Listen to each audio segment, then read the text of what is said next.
Welcome back, my friends, to the show that never ends, and glad you could attend. Step inside the tent, my friends and movie maniacs, as I say those words that I never thought I would ever be saying. We are looking at the sequel to Orgy of the Dead, aptly named Orgy of the Dead 2. Yes, someone made a sequel to the exploitation cult classic film that was written by Ed Wood. Yes, the man who brought us Plan 9.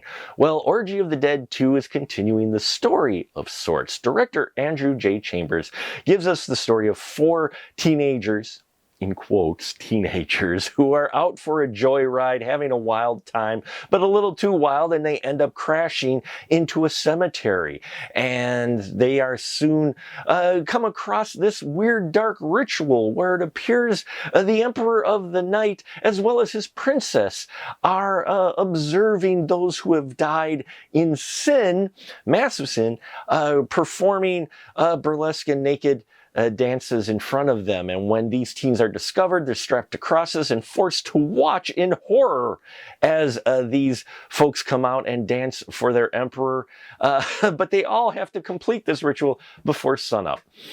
Yeah, Andrew J. Chambers basically giving us the continuation of the story of the first one. It follows that formula fairly to the T, except for like our teenagers in that, teenagers in quotes. One of them is Cindy is played by Jessa Jupiter Flux, and yeah, there's no way you're gonna buy that she's a teenager, but she is having a lot of fun in the Cindy role, and she's definitely going to be a character you remember from this film, especially with her reactions to the horrific dancers that are dead, the undead dancing. So she does fantastic and having fun in here. But everybody understands the assignment. It's shot on a very small budget, which the first one was. So the production aesthetics are very similar to the production aesthetics of the first one, I will say. So they match up fairly well. So you buy that this could be within the same world as the first one. Now, who we do have changes in is our Emperor.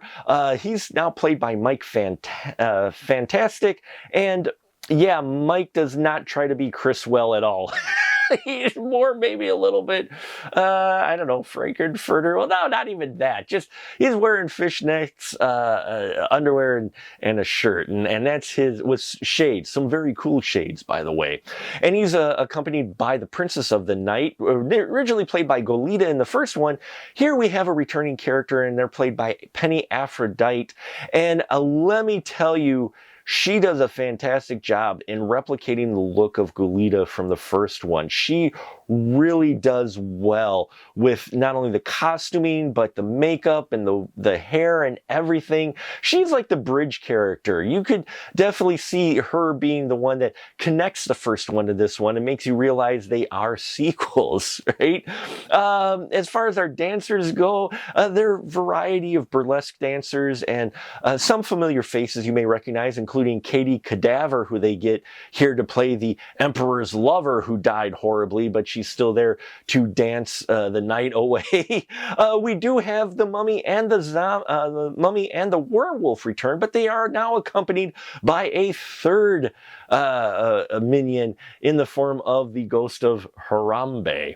And they do try to also add to the comedic relief, just like the first ones did. Though I would have liked a little bit more bad ADR with them, but yeah. The difference with the dancers in this one and in the first one, they usually just had kind of costuming. Here they actually add some prosthetics and some other characteristics to each dancer to kind of reflect more visually the sin that led to these dancers' souls' deaths. So that is an interesting angle they took with it, a little bit of a change to give these dancers a little bit more of a character. Now this is going to be select tastes. If you're a fan of Andrew Chambers' other work, like the Babezilla films and that, you're probably going to have a blast with this film. If you're a fan of the first movie, you're going to look at this and go, yep, it is a sequel to that first one, you know.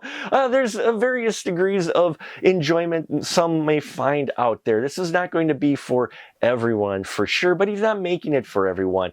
Andrew J. Chambers wanted to make a sequel to the first one. He's a big fan of the first one, and I think he's successfully done that. Whether you consider it good or not, I'll leave it up to you, but I think there is entertainment to be had here.